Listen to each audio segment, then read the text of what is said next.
Hey everyone, welcome back inside the lounge. We are going to do a special update this week, a preview video as we're moving into the final 4 weeks of the season. We have teams on the brink of elimination. We have other teams on the brink of locking in playoff spots.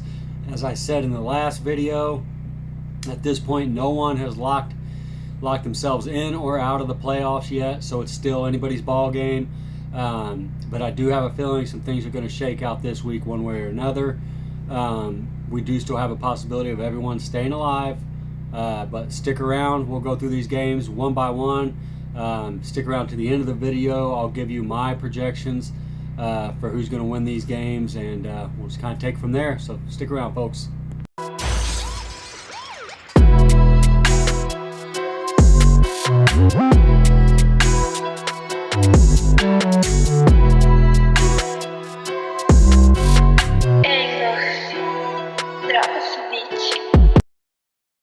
All right, we're going to move right into the first game. It's going to be Short Bus Driver versus Coffee Creamer.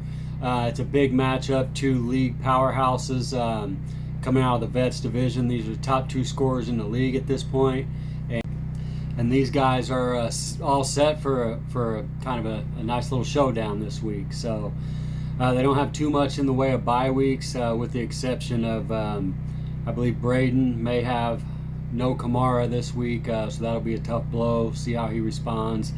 But as I look up and down these lineups, just kind of doing my best to project what's going to happen here. To me, Braden, he's got pretty much favorable matchups up and down his roster this week.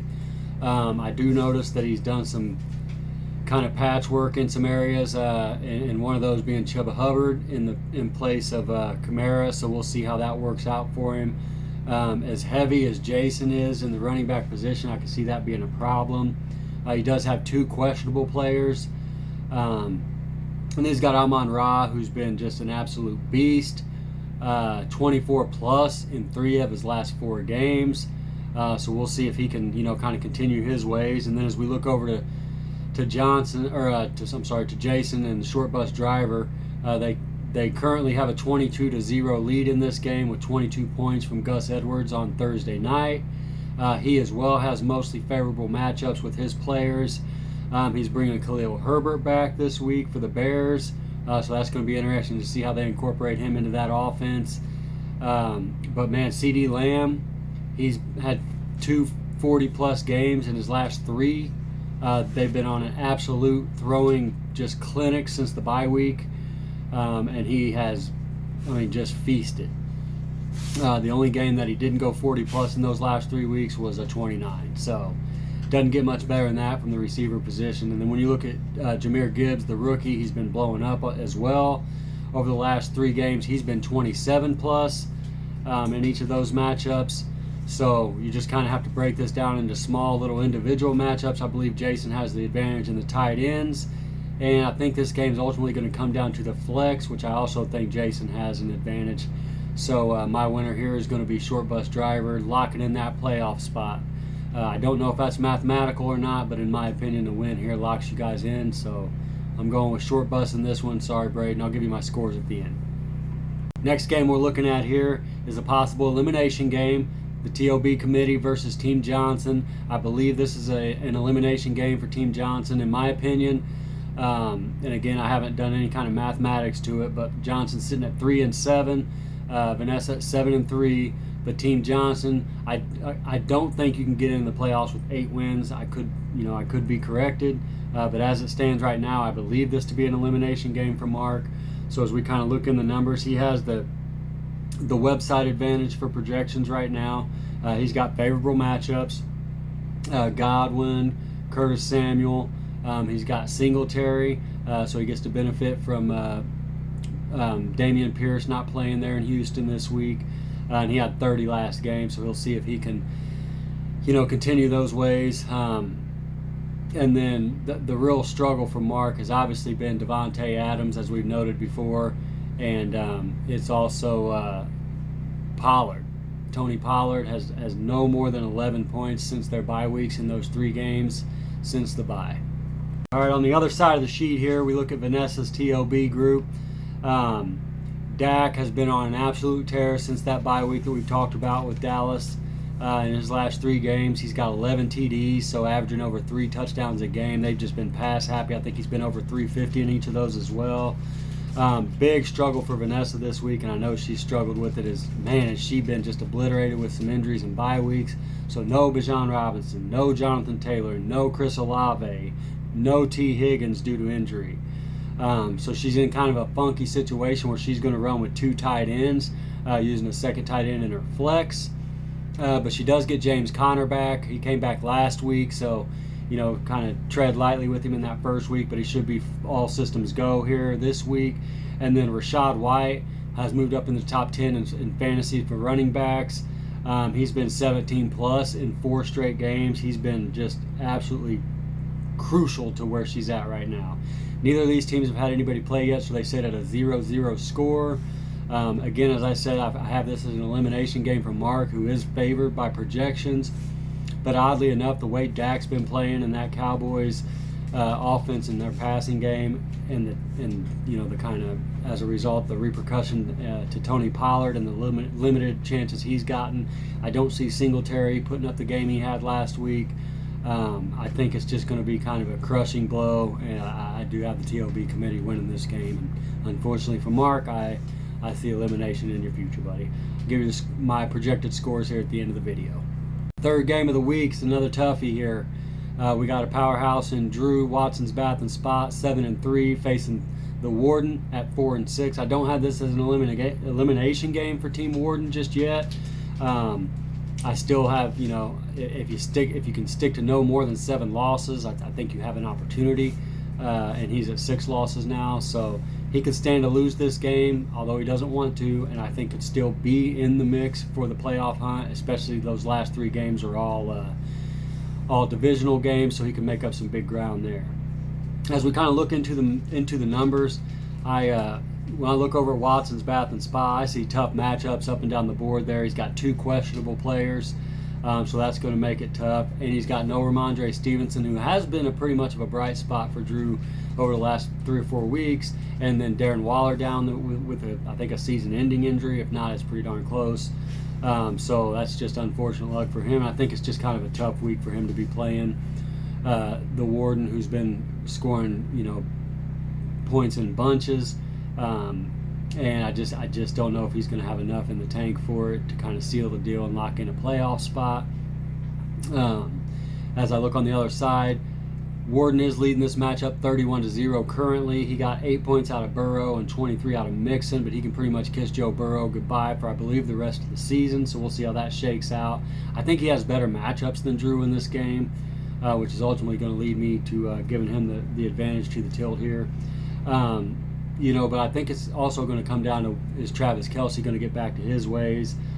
He's only had 15 combined points in his last 2 games. And then is Scott making the right moves? Where he's, as of Saturday night and making this video, he does not have Achane in, and he also does not have Hollywood Brown in, who, according to a lot of the experts, is a must start this week. So I don't know. I mean, he's got a rock solid lineup the way it is. He's rocking with Mike Evans in place in that receiving spot, and obviously AJ Brown is who he is. So I'm not going to question Scott's decision making here. He knows what he's got, and he already got 23 out of Mixon, so I think he might be on his way to another win. Like I said, Drew's been struggling to score lately, at least over 120, and I don't see him getting over that, and I do with Scott. So advantage here goes to the Warden. All right, and we are back. We're going to dive into my game, the Motorboaters versus the Gorton Fishermen. Gorton Fishermen currently leads this game 4-0. He got 4 points from Mark Andrews, who went out of that game in the first drive. I believe he might be out for the year. But Gorton comes into this 5-4-1. Myself at 4-6. So kind of in the same boat as the Warden, where this isn't a must-win, but it's a must-win. I don't want to get to that 7th loss at all. I'd like to win out from here. I have the roster to do it. I have not been able to find any kind of consistency. So again, as I look over here and I look down these rosters, again with the injury to Andrews, Logan's still got some work to do. So again, as of Saturday night, his roster is not necessarily complete. He has no defense at the moment, and Patty Mahomes still sitting on the bench. I expect that to change by game time. so that could change kind of the outcome of at least the projections. He's in a tough spot with the decision on whether to start Ty Chandler or Alexander Madison. I'm sure he'll get a little bit more clarification tomorrow as far as what kind of usage Madison might have coming out of that concussion protocol. But a big bright spot for Logan and a great pickup was that Jackson Smith-Njigba, who's been 12 plus in 4 of his last 5. So when you're getting those kind of numbers out of a guy who's barely making a flex spot, I'd say that's a good kind of problem to have. And then we look over to myself, the Motorboaters roster.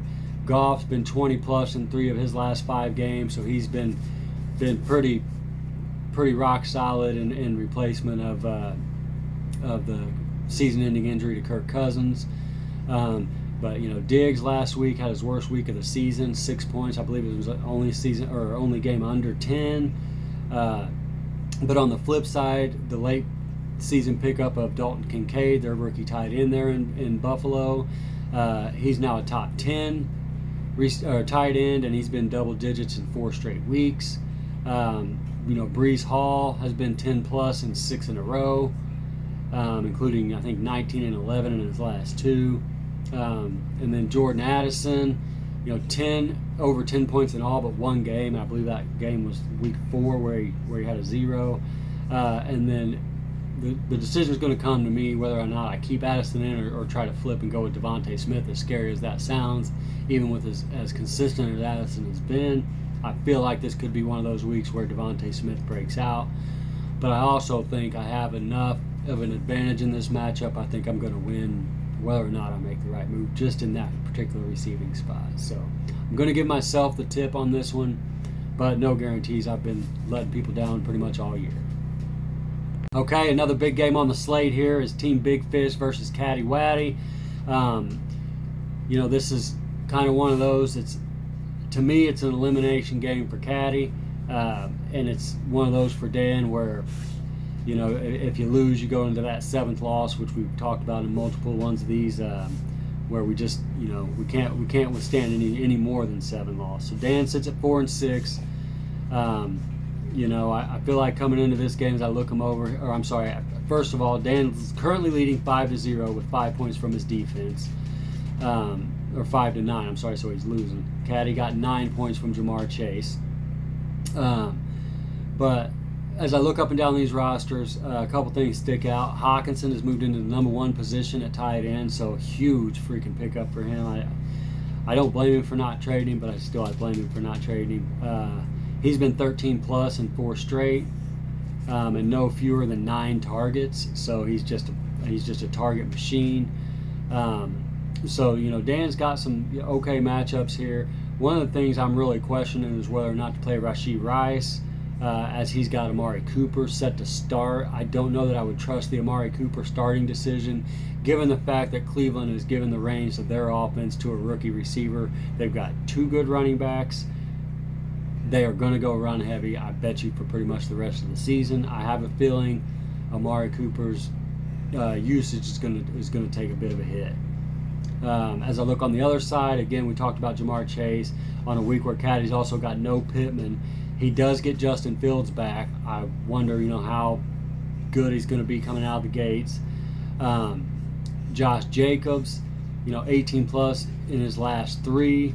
But my big fear is they're going against Miami this week. Are they going to be down the whole game? Is he going to be able to get the opportunities to run the ball enough? So when I put all those together, I come up with what I feel like will be somewhat of a close game, but I'm going to give the tip to Dano, continuing that 4-game winning streak and kind of rocking and rolling, trying to push himself back into playoff mix. So we'll see what happens, and on to the last game. All right, last game of the week, Don versus Beats. Beats by Ray, currently 5-5, which is in the playoffs. So keep in mind when I talk about those 7 wins. At 5-5 right now, Beats by Ray is in the playoffs, and I believe at 5 or 4-6-1, something like 5-4-1. I believe Logan is also in the playoffs. So again, if you can get to that 500 mark, I feel like you're gonna be at least in the mix to get into the playoffs. Don's sitting at 3-7. I have this as an elimination game for Don. His current score is 24-11. Donnie got 24 out of Lamar Jackson. Beats by Ray. Tim got 11 out of Justin Tucker, the best kicker in football. This is going to be an interesting game. I have a feeling it's going to come down to the wire. What I look at for Donnie is, I kind of can break this down into some small matchups, but Aaron Jones, I think, is going to be critical in this game. He's been 10 and 21 in his last 2 weeks. I think Donnie needs him to be more around that 21 mark for him to be successful this week. Debo did get 15 points last week coming off his injury. He needs more of that, and I believe Donnie can kind of hang with the scoring in this game. I don't see Tim running away with it. I don't see Tim getting over 130, 135 like he has in the past. And, he's taken some bad beats this year, but Tim does score. When I do look at Tim's roster, one of the things that sticks out to me is he's actually rocking with Tank Dell and Nico Collins this week, so 2 Houston Texans receivers. My fear is that, are they going to stay with the passing game there? I don't know if that game will stay close enough to dictate passing the ball so much. But no, 2 Texans wide receivers, that's going to be, you're asking a lot. You're asking a lot from that Houston offense for the sake of fantasy football, which in turn means you're sitting Cooper Kupp, Tim. As I look at why, you're looking at 3 6s in a row, so no more than 6 points in the last 3 weeks for Cooper Kupp. I get it, but I feel like you almost got to run with a little bit of trust there. Flip the coin on Nico and Tank Dell. I think Nico's nursing a little bit of, I think Tank is nursing a little bit of an injury. I myself would probably lean towards Nico Collins and leaving Kupp in there one more week just to kind of see where he stands, only for the sake that I don't think he'd be eliminated if he lost. Howell over Lawrence. It does look like you watched the videos and maybe you're taking my advice. I'm sure you made the decision on your own, but I'm going to toot my own horn if I can anyway. I like the decision. I wouldn't be surprised if their numbers are pretty similar, but I did just want to note that for the sake of, there's probably a ton of people that don't realize how good Sam Howell has been this year, and in my opinion, I'm guessing you probably didn't either. So, but I agree with it. Go, trust the body of work that he's built all season, and trust that it'll just kind of continue for week by week. When I look at who's going to win this game, unfortunately for Tim, I'm going to go with Don. I think he just has a little too much firepower this week, and I do see that 2 Houston Texans receivers causing a little bit of a scoring problem for Tim. So we'll stick around here. I'm going to break down my final score projections for this last little segment. All right, last segment of the little preview video here. We're going to go one by one on the games and give you my final score projections. All right, short bus driver versus coffee creamers. I got short bus 143 to coffee's 131. So I got Jason pretty much locking a playoff spot there. Even though we go 3 weeks in a row divisional games, I do feel like that's going to be enough to secure a playoff spot for Jason. Next game on the list, I got the TOB committee versus Team Johnson. I got this game going 119 to 111 in favor of the TOB committee, eliminating Mark from the playoff contention. And then in turn, I believe that does lock Vanessa in as well. These aren't saying I'm locking you in for playoff or division winners, but being locked into the playoffs is where we start. Third game, Big Fish versus Caddy Waddy. I got this one 114 to 109, a close game, and I'm gonna stick with Dano in this one, eliminating Caddy from playoff contention. Fourth game, Don versus Beats by Ray. I got Donnie staying alive here, 121 to 112. Again, I think there's going to be a little bit of a scoring drought from Tim this week, and I envision kind of Don riding the back of some guys he hasn't quite featured much this year, but I think they're going to kind of ride him to a victory this week. And look at the next game, we got the Warden versus Watson's Bath and Spa. The Warden, I got 125, taking this one over Watson's 102. So I have this one being our biggest discrepancy of the weekend. No offense, Drew. I just feel like it's just kind of a bad week for you, coming off a bad week you had last week. And then last game of the week is myself versus the Gorton Fishermen. I have Motorboaters winning this one 137 to 120. I'd be surprised if Logan gets to 120, but I will give him the benefit of the doubt that he's going to get those moves made. And but I do have myself winning this one, knocking Logan out of the playoffs and putting myself in his spot. Just for now, not for good. I do feel like Logan could still make his way right back into the playoffs. So hope you guys enjoyed this video. Like I said, lots to be looking forward to as we move into these final 4 weeks of the season. As we get a little closer to the end, I'll kind of break down some of the things to be expecting, how these payouts are going to work, and try to sneak some interviews in here with some of you guys. So thanks again. Mish out. Good luck, guys.